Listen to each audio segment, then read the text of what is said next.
I'm Sarah Strasser. I'm the principal of Aspen High School. Actually, a proud graduate of a liberal arts education as well. And so really excited to have esteemed admissions officers talk to you about the benefits of a liberal arts education. And so what we're going to do is we're going to begin with introductions, and we'll give you a brief overview of their individual institution, and then we'll talk bigger picture. What does that mean to have a liberal arts education? What are the benefits of it? And then we'll have time for some questions. Okay, so we're just going to start here, and I think that mic is live, but that's really just for recording. Everyone should be able to hear us just fine. Sorry. My name is Sue Leonard. I'm Senior Associate Director of Admissions at Hobart William Smith College in upstate New York, so we're in the Finger Lakes region, so right in between Rochester and Syracuse, New York. So we're around 1,800 students. We say that we are relationship rich. I did attend Hobart William Smith as a student, and I've worked in admissions for many years, since 2010, but I was also a college soccer player, so I worked at a bunch of other institutions, Tier 1 research, as well as liberal arts, so trying to bring that perspective here. But with us, I think we encourage our students to explore and have curiosity as to what's out there. I mean, you go to a fantastic, high school here, or many of you have opportunities, but it's about seeing what else is out there and also, embracing that gray area of, the world isn't black and white, and if you can embrace the gray area through your intellectual curiosity and study, but also enhancing that with outside of the classroom internships, study abroad, clubs, activities, that's what we like to do. We say we don't have a retirement system, so you can start doing the fun stuff your first year. You don't have to wait till you're a junior or senior to really get into it. So, but just like my colleagues here, I think we're going to be very similar, but that's the type of institution we are. Hello, my name is Alex Fenley. I'm an associate dean of admission at Colgate University, which is in Hamilton, New York. In terms of liberal arts experience, I won't make us all say the exact same thing, but a couple of things that are distinctive to Colgate. The first thing is our size. We have about 3,300 students, so we're a little bit bigger than a lot of other liberal arts colleges, a little bit bigger than some of the other schools here. So we sort of think of our students sort of getting a little bit of that bigger school spirit. We have Division I athletics, we have a really extensive alumni network, but at our core, we still are that liberal arts institution. Average class size is 17, your professors know your name, they know they say you're not in class, that sort of thing. So I think our students sort of have the mindset of a little bit bigger school, and they're kind of dedicated to doing things that maybe go beyond what you'd expect when you think about a really small college. The other thing that I think is really sort of central to Colgate is our location. We're in a town of about 4,000 people, so it is a really immersive community, and students have that really strong sense of place and connection to the village the last way after graduation. So they come to campus, they take their academics seriously, but they really take ownership for the community during their time as well. Hi folks, my name is Kate Featherston. I'm an Associate Dean of Admissions at Bowdoin College in Brunswick, Maine. I'm also a Bowdoin alum. I'm also from Colorado, so I can talk a little bit more about the experience of going from Colorado to a place that's a little farther away. We are in coastal Maine, so we are about 30 minutes north of Portland, which is Maine's largest city. And Brunswick is a town of around 20,000 people, so kind of like your small, quintessential New England college town. And we are about 2,000 undergraduate students. We were founded for this mission of the common good, which is this idea that institutions like Bowdoin and the students that attend them should use the privilege of that education for the benefit of the world as a whole or their community, not just for personal gain, and that's something our students take very seriously. We also are one of only 8 colleges in the country that is NAEP blind for all students regardless of citizenship, and also guarantees to meet 100% of those students' financial need without loans, so we're very affordable as well. Our location close to the coast means that you can have access to our Coastal Studies Center, just 20 minutes from campus, which has marine science research laboratories, as well as a dock for our sailing team, our Division III athletics. And if that's not your thing, there's also a ton of other majors. We have over 80 different majors and minors that you can choose from. Awesome. Hey everyone, my name is Matt Limbaugh. I'm the Associate Director of Admission at Davidson College, which is in Davidson, North Carolina. So a little bit different than my colleagues here representing the Southeast. So I'd say the small selective liberal arts colleges are generally not in the Southeast, and so I think that's just sort of a little bit of a different feel. I think the cross-section of our students is one that's pretty interesting. Obviously, like, they come from all over the United States, but a more, I think, heavy representation from the Southeast. So I think in terms of lots of different measures of like diversity of thought, experience, background, culture, we have a really cool student body that represents many of those things. Because, as my colleagues here have mentioned, we're a residential campus. They get a lot of time to explore those different perspectives with each other on campus. We're also in the suburbs of a major city in Charlotte, so about 30 minutes from downtown Charlotte gives students a little bit of something for everyone, whether you kind of want to go 20 minutes one direction and wind up in someone's firm, or whether you want to go 30 minutes in the other direction and be in the downtown like financial district. I think students get to really enjoy that while also getting kind of that quintessential like college town experience. And I guess a couple of distinctive things for Davidson. We're an auto-bound campus, so we have a very integral auto code system. So I think our students are very high integrity, but they get to enjoy some cool privileges. We have a very high prevalence of like take-home assignments and basically like non-proctored measures of examination, things like that. Also, your Ross belongings have a weird way of finding out about that too at Davidson. So if you're a forgetful person, great place for you. And we're also one of the small liberal arts colleges that's Division I. We have about 2,000 students total, so almost a quarter of our students are D1 athletes, which is a very different experience, I think, than you might find, particularly for other schools that are D1. The athletes sort of feel like they're in group. Not at all at Davidson. They very much are in the same classes, in the same residence halls, doing the same things as everybody else. Hi everyone, I'm Christina Dagan. I'm an assistant director of admissions at Middlebury College, and as the line and just that is that, so I won't repeat all of those bits and pieces, but Middlebury, we have 2,500 undergraduate students in Middlebury, Vermont, central Vermont. A fairly rural setting, but I was a student myself, class of 2015. What I really valued was that rural setting, access to the outdoors, access to natural surroundings, with the global perspective and the global conversations that are happening on campus. And so the professors that come to campus, the speakers, the access that you have as a student to global opportunities, whether that's through our language programs that we're really well known for, that can really launch you out into the world and into that exploration, through our study abroad programs. We have schools around the world that you might choose to go to as a student. And then also how our place really kind of defines the experience. So Middlebury also has a strong emphasis on environmentalism. We are a carbon neutral school, and we've set our sights on a goal that we're calling Energy 2028. So we are committing to completely divesting from fossil fuels by that date and using only renewable energies to fuel our campus. And so that's kind of a core component of the Middlebury experience as well. And we'll dive a lot more into kind of liberal arts nuances, but Wonderful. We're really lucky to have all of these admissions officers here with us today. So the title of the workshop is How the Liberal Arts and Sciences Inspire Students to Thrive. And I think one of the questions that a lot of families and students have is, should I go to a bigger university where I'm going to have more access to maybe internships, or I'm going to have a business and be really focused? So could you explain to people from your perspective, when you go to the liberal arts and you major in English or comparative literature or psychology, what are those benefits? How does that prepare the students for any postgraduate work or entering the workforce? And Christina, we're going to start down at your end. yeah, absolutely. So when I think about the liberal arts and sciences, and we talk about that at Middlebury, we know you're coming from high school with really diverse interests, diverse passions, a lot of different academic subjects that you like to dive into. And so when you come to a college like Middlebury, the entire offerings are open to you, and so you're accepted to Middlebury as I'll speak for Middlebury. When you take to Middlebury as a home, so you really have the chance to explore, take an English class, take a psychology class, sociology, and our students major in a variety of majors, minors, double majors across all of those departments. So I say there's no combination that's too out there. You could really combine your interests in really creative ways, and our students do. And because we are a fully undergraduate institution, you have direct access to your professors, to those research opportunities, to all of the facilities on campus. So even as a first-year student, you can be working in a research lab, getting to know a professor on a first-name basis. They're really there to support you through that journey.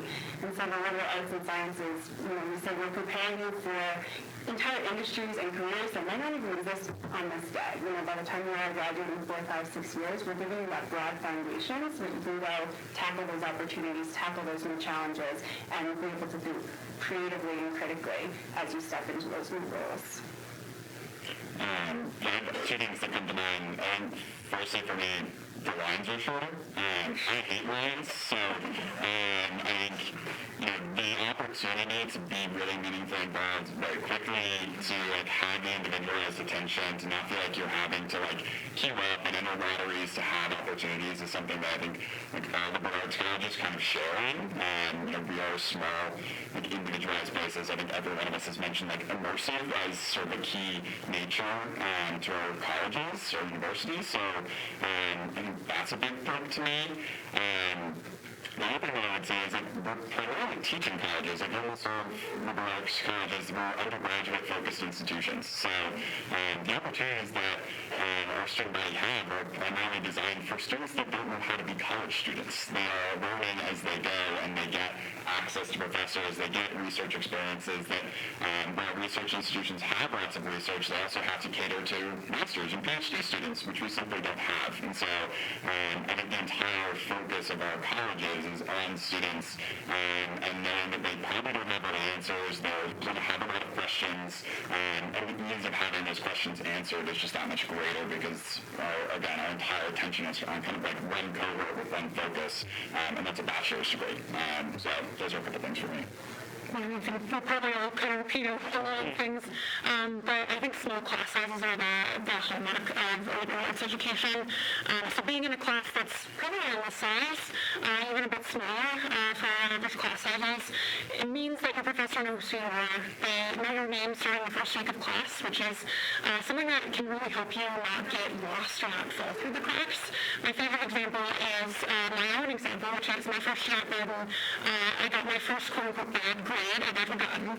I was a very good student in high school, got A's, did very well, and I got a C on one of my first tests in an environmental studies class. And my thought with this grade was, I just need to hunker down, I need to figure it out myself, because that's what I've always done at a large public high school. And instead, my professor emailed me right after I got that grade and said, hey, come to my office hours, we're going to go through what you are learning in this class and figure out what the weaknesses are. So she not only knew who I was, I barely knew what her name was the second week of class, but it was really helpful for me, especially as a first-generation college student, doing this on my own for the first time, to be in an environment where you are fully wrapped in resources. So not only your professors that are looking out for you, but you have a pre-major advisor before you even choose your major. You have a major advisor. If you're interested in pre-law or pre-health, you have an advisor for that. There are so many people on campus that are looking out for you. It's a hard place to not get the resources or not get the things that you need to succeed. Awesome. So I guess one of the things that sort of came up was this idea that most liberal arts colleges are primarily undergraduate students. That's definitely true. I know here I have this Colgate University name tag in terms of our university title. We right now have 15 graduate students on our campus. So don't get wrong, we are still almost entirely undergraduates. We suck all the energy from I know. So all the classes are still taught by faculty, just like you said. The shorter lines, there's no sort of TA buffer to keep you from talking directly with your faculty member. But everyone has said awesome things already. So I'm going to do sort of a different part of your question, which was that often people will come up to us at a college fair and say, well, you're a really small school, or in my case, you're in a really small town. How am I going to find an internship? And I think one of the things that's really important to keep in mind with a lot of these liberal arts experiences is that you're almost going to put things kind of squarely in their time. So it's a pretty intense academic experience. We don't see a ton of students doing really heavy internship work during the academic year. They come for the fall semester, they're really focused, they take a break, they come for the spring semester, they're really focused. And then we're going to say, okay, it's the summer. Let's test out something that you want to try. And we have these great alumni networks that are excited about all of these really small communities that they spent time, they got to know their peers, they got to know their professors.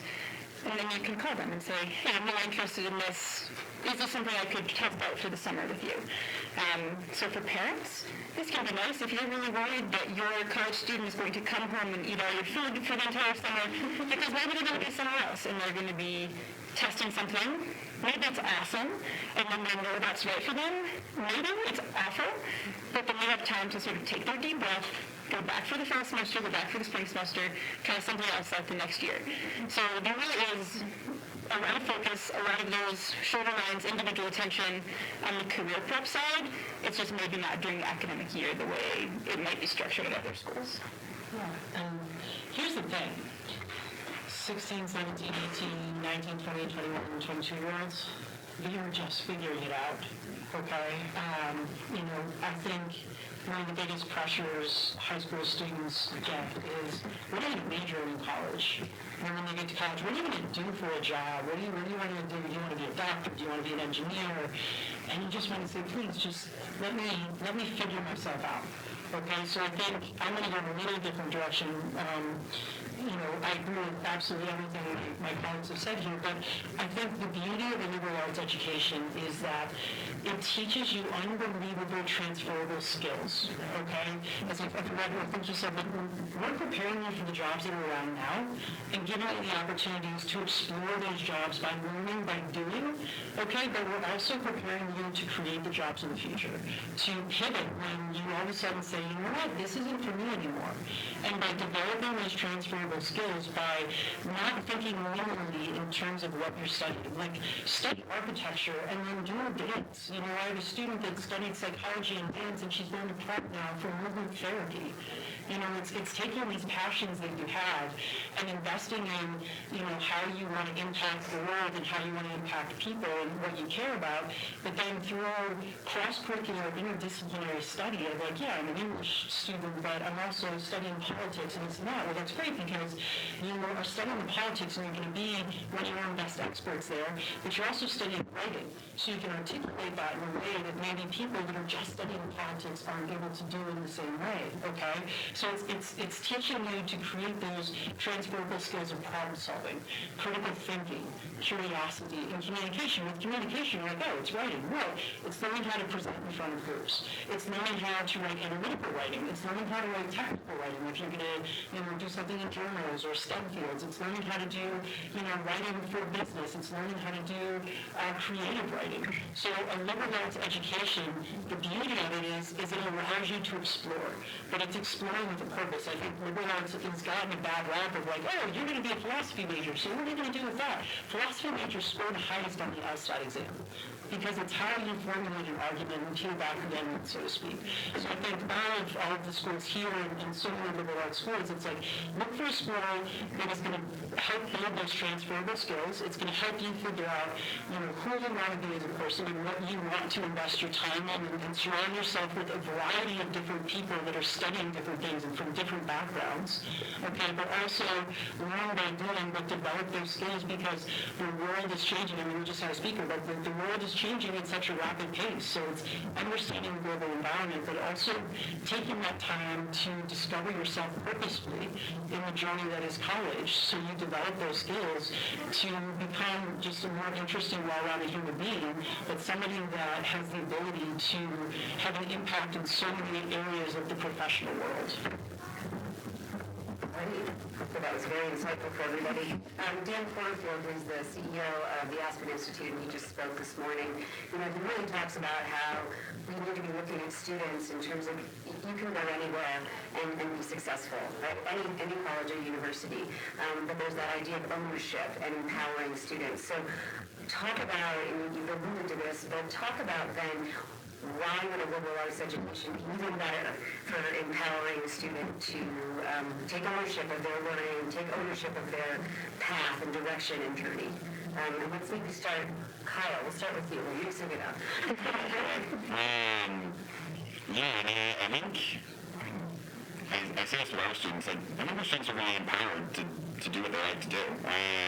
I don't think there's pressure, again, as we mentioned, to decide what your major is going to be on day one. Most students will wait until the middle of their sophomore year to declare a major. So allowing them to to kind of dictate the terms of how their education is going to go, like letting them explore. And also having really wonderful advocates on all sides of you, whether it be your peers, whether it be professors, other staff members. I think this is an environment where any kind of student can thrive. Like, I think in really large cities, there's so much like sensory input, right? You have so many things going on at these large comprehensive universities. And for some students, that's fine. They can navigate it. They can do everything they need to do. They don't need anyone to like handhold with them. They're good. But not every student is like that. And I think, in a liberal arts environment, most of the time we're in a small place, right? Like students don't get lost. It's really easy to kind of hone in on like, all right, who's struggling? Who is really thriving? Like, what are the individual needs of these students? And how do we, again, meet them where they are and make sure they're getting out of this what they hoped they were going to get out of it when they started.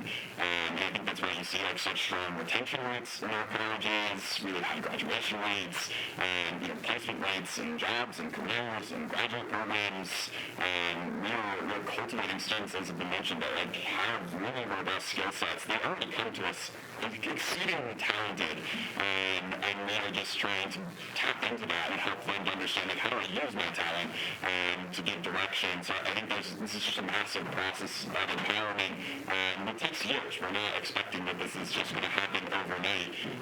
Many students, it just takes time to work with them. It takes people that are caring enough to like actually meet with them and understand their goals and their ambitions. And that I think is something that, again, like any student can find at any university, but I think it's just more easily accessible in a small liberal arts environment. I think the accessibility is something that I always come back to is I think students look at a school that's 2,000 students, 5,000 students and say, are there any clubs? Are there any things that people are doing? Yes, there's lots of things going on on campus. Hundreds of different clubs and activities, sports, intramurals. Almost every student is on campus all the time and kind of coming and creating a home for 4 years.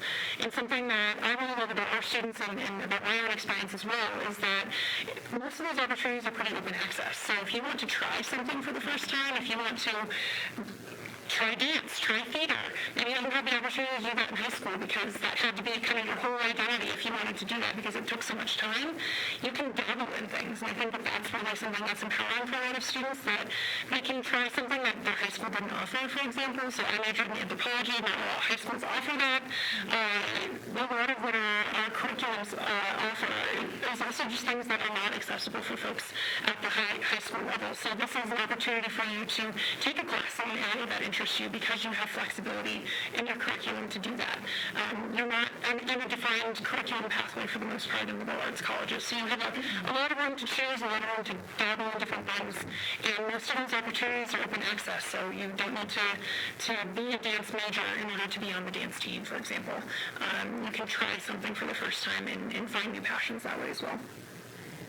And I think just to add a little bit on the sort of openness of the curriculum and the ability to explore, that's really helpful. I think liberal arts colleges get this sort of well-known idea of you can take classes in a lot of different departments and sort of build your curriculum that way. But that flexibility is also really helpful within whatever department you ultimately end up majoring in. It means that you can come in and you can say, okay, I think I want to be a biology major, and this is what's most interesting to me. But maybe you, number one, all the other biology majors might be doing something different. So you don't get to senior year and say, wow, Sue has been in every bio class I've had my entire time. So I think students have that really collaborative approach with each other because they appreciate each other's interests and perspectives that they're bringing.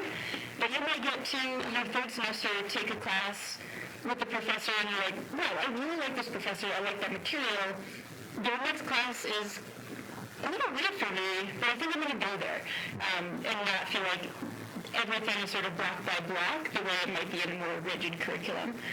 I think the other thing was sort of on the extracurricular residential side of things, what I think about a lot at Colgate is we're a small student body, we're in a really small town, so I say that students really get to be responsible for everything that's going on in town. If they want to have an event, if they want to see a speaker on campus or a film screening, they're the ones that get to take responsibility for it. It's not the type of place where if you just think something and then sit back, there's 30,000 other people who will hopefully eventually move forward with your idea. So students definitely get to say, I'd love to have this speaker, I'm going to talk to professor, I'm going to see if we can contact them or contact their people or whatever it might be. And it might be a really small thing. You might have a lecture or you might bring a film screening to campus. Doesn't seem like a big deal, but then when you're looking for those jobs and internships, they might say, what have you done in your college years? What's been a powerful experience for you? And actually just having that idea sort of from inception, from completion is really valuable, even if it's not a huge thing. But being able to see how you work, how you communicate, how you're part of a team is a really powerful experience and something that folks love to hear about and sort of have that full track. I'm going to say something from one of my old vice presidents. He used to say, he used to hold up a blank sheet of paper when he was doing an information session and say, what is this? People are trying to figure it out. He's like, this is your resume day one of college. So all of those fantastic things you did in high school, the babysitting, the summer camp, the GPA, the honors project, it is as blank as this tablecloth, okay? So, what our jobs are as colleges and universities, whether it's a liberal arts school, whether it's a tech school, whether it's a, tier 1 research school, is to give you opportunities to fill that resume out. It's up to you to have the hustle to take advantage of all these opportunities, but I think the advantage of a liberal arts school is, as my colleagues have said, is you're not locked into, you're an engineering student, so you can only do these things, okay? The beauty of colleges is it's a clean slate. Okay, you're known for certain things now, try things in college, because you're going to be admitted into graduate school, you're going to be given internships and jobs, not just because of what you major and minor in, not just because of the school that you attended and what the ranking is, it's going to be because of, I did this, and I'm surrounding myself with these people, I studied this, and I learned this about myself, this is why I'm interested in your company, and they can see that by the story of your journey. It's like when we look at a transcript, we're looking at, here's the journey that you've been on academically, the types of courses you've taken, the ups and downs, and that's what a resume says too, and it's like, it's up to us to encourage you to be comfortable being uncomfortable, and pushing yourself out of the comfort zone that you're in, and being willing to try things and surround yourself with people and ideas that maybe you haven't before, and I think liberal arts schools do a fantastic job of having you do that from day one. And helping them understand the importance of that. So that's what that blank page is, because by the time you graduate 4 years later, not 5, not 6, 4 years, but it's going to be fun, and it's going to be authentic to who you are and the journey you've been on. We talked a lot about flexibility and that ability to take ownership of your experience.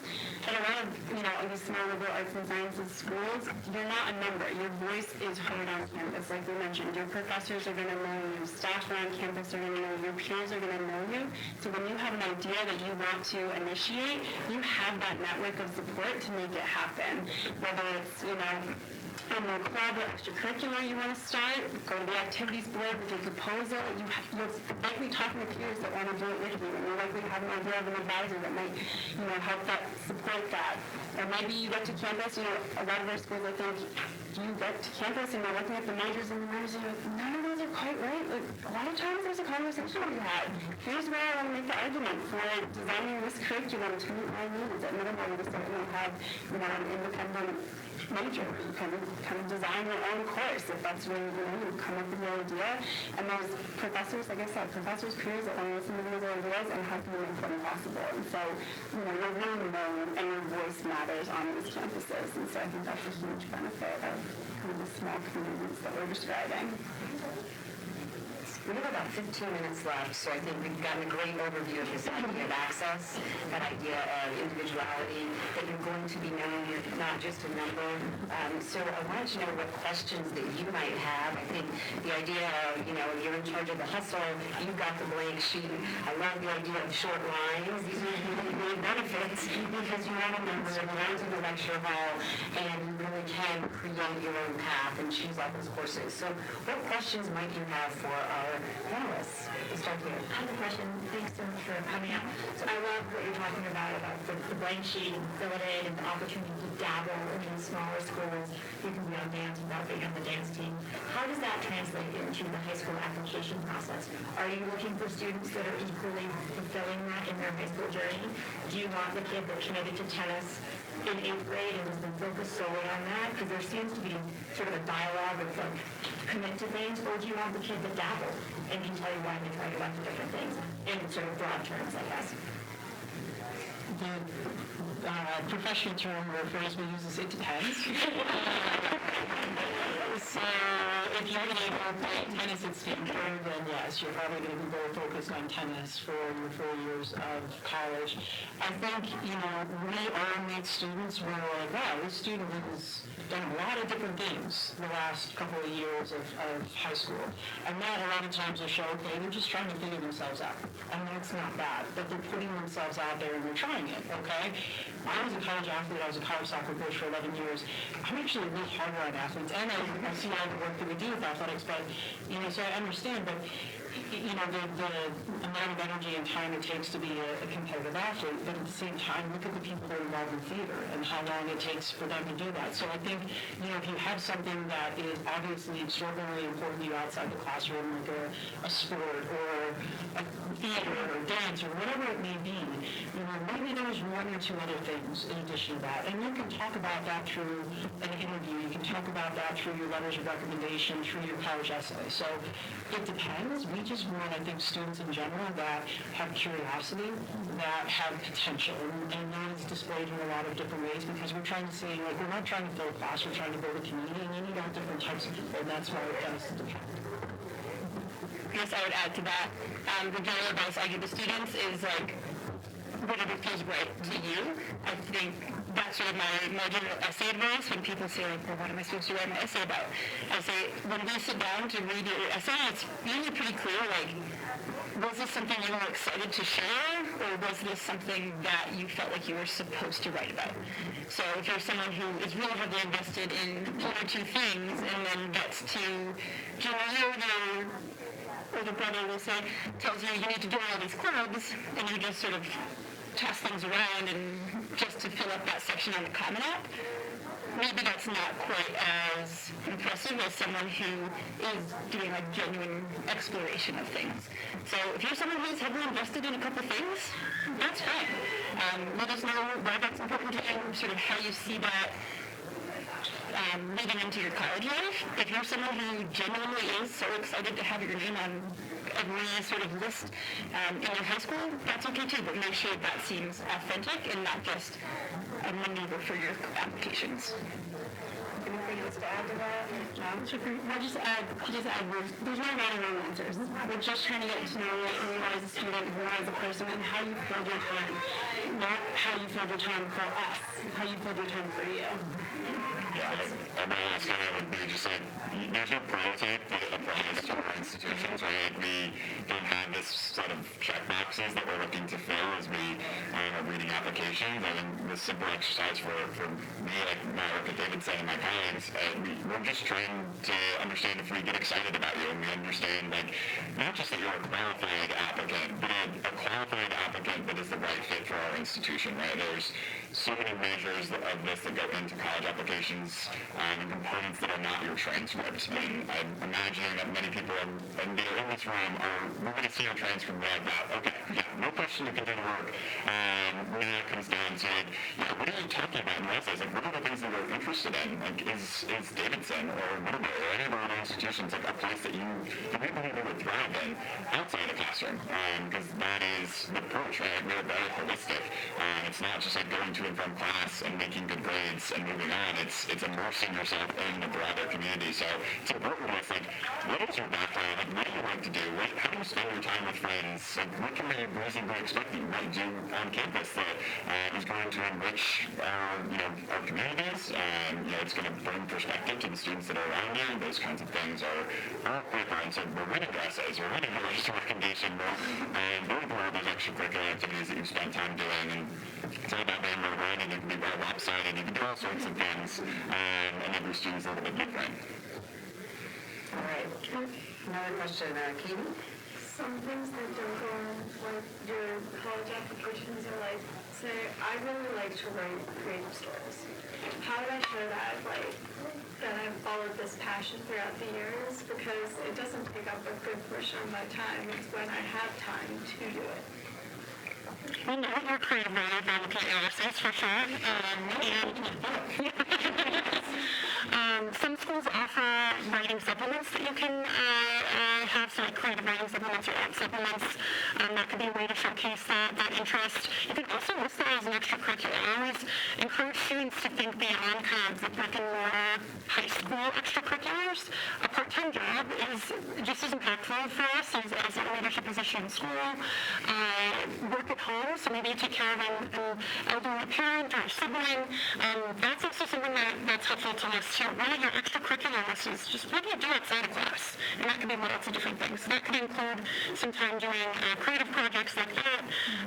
You can also submit additional materials if you have like the short story you really love. That could be a way to showcase it. You could also ask your teachers to talk about all their recommendations. You have so many different pieces of your application that you can input different parts of your personality and what is really important to you.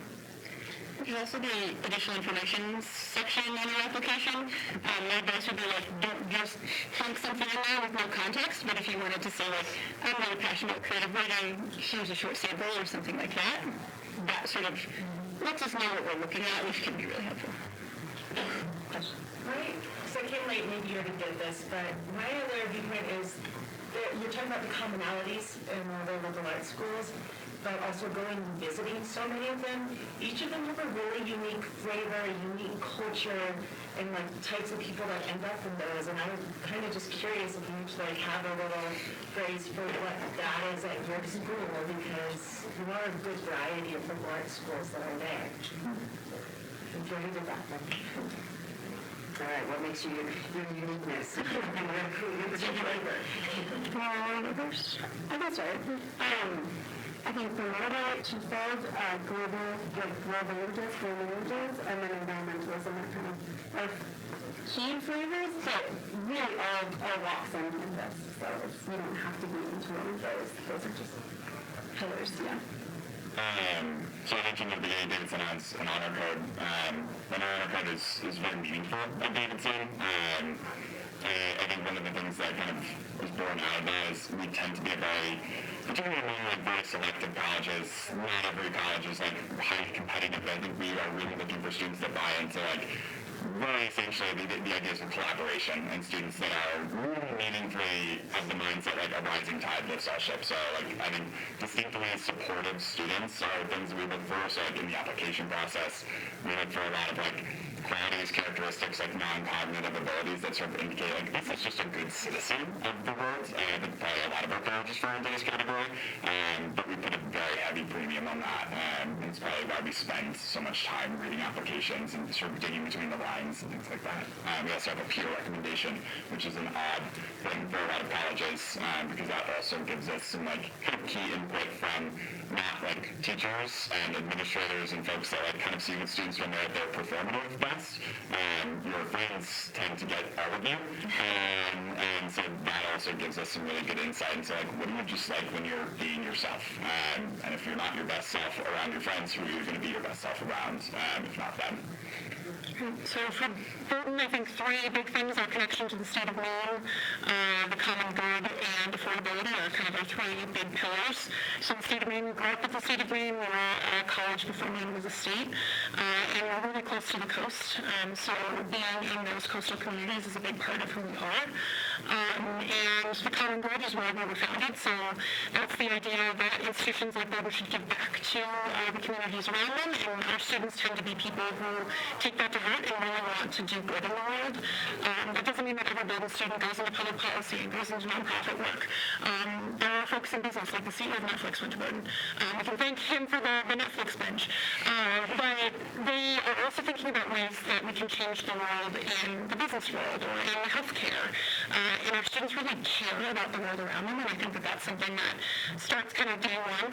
We have this thing on campus called the Golden Hello, which is this tradition that's been around for decades, and is this idea that when you see someone on campus, even if you don't know who they are, you say hello to them. And people will check you on it. They're like, you can say hi to me, is someone around? And that just creates an environment, I think, that makes people feel inclusive, and equity and affordability is a big part of who we are as well. It kind of goes with that common good mission. We want to make sure finances are never a reason why someone doesn't choose Bowdoin, so that's why we put so much effort into that. In terms of classic Colgate students, I think it's a little bit of a mindset thing. We're liberal arts college, we have small classes. I went to a small kind of traditional liberal arts college. I feel like my school just sort of leaned into really small. And I feel like Colgate students sort of take it and they're like, we're small, but look at everything we can do that's a little bit bigger than that. And so they embrace the division in athletics. They want to present their findings at conferences. They want to go to national level organization events. So students are sort of dedicated to hitting both their weight class a little bit, which is sort of a cool and different energy. I think for us, our tagline is, yes, relationship rich, but it's also leading lives of consequence. And I think we want students that want to embrace difference and surround themselves and work together with people to create the change that they want to see in the world, okay? And that's through study abroad, it's through investing in the local community, and it's through, like I said, it's a place where you were always a person first. As a student athlete, I wanted to go somewhere where I was not soccer, so it was just me, because I needed to grow in ways that I couldn't grow in high school because people put me in a box that I didn't put myself in.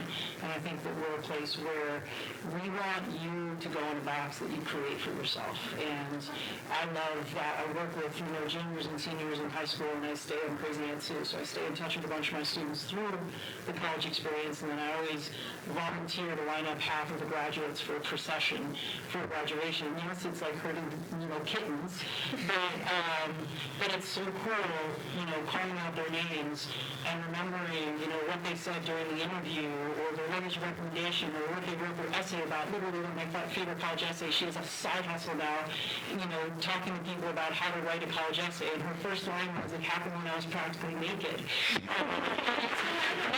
She writes for the New York Post.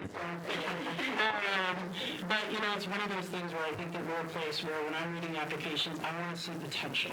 I want to see a good person. Like that first and foremost. I don't care what your GPA is. I don't care how many gazillion activities you're involved in. I want to find good people, because if you have a college community, and I know all my colleagues here are really invested in that when they're reviewing applications, if you have a community with really good people, then amazing things are going to happen. And to your point, you can never kind of get that feel of, is this the right community for me, until you're able to visit. And sit in a dining hall and don't judge the food because it's college food. But be there saying, can I see myself studying with these people? Can I see myself binging Netflix, on a Sunday afternoon when you should be studying with your friends? That's how you can tell, because all of us have the same majors and minors. We all have different variations of activities, but it's going and visiting a school and doing that sniff test, so to speak, of this is a place I can see as my next home. And we're all great in our own ways, but it's just go there and experience it for yourself, and put yourself out there. Great. Is there another question back here? Can you talk about the types of companies or industries that actively recruit? I asked specifically because I went to a huge state school, wanted to do investment banker. No investment banks came to the school. There has to be some that focus on your school. I think for me, we don't have an engineering school, so we're not going to have massive engineering companies come and recruit at HWS. But type of other career fields, like that you don't need a specific technical degree, I think you're going to have all of them recruiting because, as we've said, the alumni network is crucial. So, I mean, we have a career track where you go to Goldman Sachs, JP Morgan, Credit Suisse, all of those banks, and you have people who are in the dream jobs, and you have people that are, right out of college in those jobs, and it's giving you time to experience it. I have people in sports production, I'm a sports production major, so it's like you have these people that are in these career fields that want to come and give back. They want to give connections, but I think if it's something where, like, if you're going to be a rocket scientist, then yes, rocket scientist. If you're going to be a pilot, then you're probably not coming to our school because, the only thing our kids can fly is the little plane on the playground. So, it's one of those things where if it's very specific, then yes, maybe it's more limiting, but I think companies are being more creative with their thinking about who's going to be the really great team member, and bring a unique perspective to whatever career profession it is. I guess it's a little bit different than what Sue said, but Colgate doesn't have a business school, but like JP Morgan, Chase, Bank of America, Merrill Lynch, Goldman Sachs are always recruiting our students, just because there is, as you said, so much alumni energy there.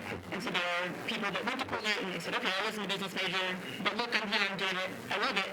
How can I allow this opportunity for more students? And so it does just sort of perpetuate and continue to grow for students. All right, we're quickly running out of time. One more question. I have a question. All of you are residential campuses, is that right? So why do students like to stay on campus after their first year? Why do they enjoy it?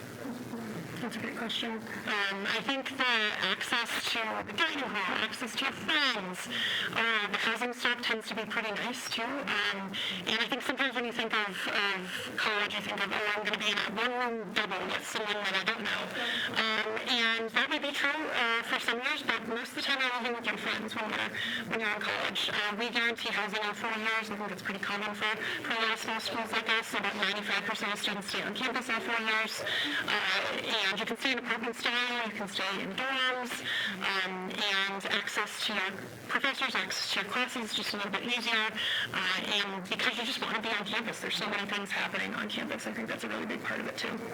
So much happening on campus. Nights and weekends are going to be filled with all the different activities that you're doing and your friends are doing. You're going to want to support them with their performances and games and whatever it might be. And then also, I know we're on the precipice of college. It's a really exciting time, but slow down. There's no rush in growing up. If you get to come to a residential college, enjoy living on the campus for 4 years. You're not going to have to cook for yourself. You're not really going to have to clean that much. Grocery shopping, you don't have to do all that. You're going to be 22, 23, living in an apartment soon enough, so enjoy it. Yeah, I would say as well, we are on 4 residential campuses, we guarantee housing. We have a vested interest in making sure the housing is good. So that I think is also a part of it, is I think students enjoy living on campus because they have good housing options, and the convenience is second to none. You're around your friends all the time, you can walk and bike pretty much anywhere really conveniently. You get to focus on things that matter instead of figuring out how you commute from your apartment that's 15 minutes away every day. There's just, I think, a simplicity to it that students really get to enjoy. Well, we are at time. I think to sum up, liberal arts, it's really about that community. So you want to be on campus all 4 years. That is where you have access to everything. We've talked about the access. We've talked about how you're empowered to find your way and choose your classes and be a dance major and a psychology major, whatever you can create. We really want to thank everybody here for your time. Go out to the tent, talk to these incredible admissions officers, get your questions answered, and if possible, try and make a visit so you can have that visceral kind of feel like this is where I connect with the people and in the environment. And we're just grateful that you're here. One note on that. If you are not able to visit all the schools, we know that it can be difficult to visit all of them. There's always student workers in our admissions office that are happy to chat with you. Take a virtual session. Reach out to a senior fellow or a student worker, chat with them about their major, what they feel on campus, just to get that feel. Because we know you can't always travel to all of us. It's a lot. And if you don't know where to start, just start with us. It's easy. Well, thank you to our guests. We really appreciate your time. Thank you.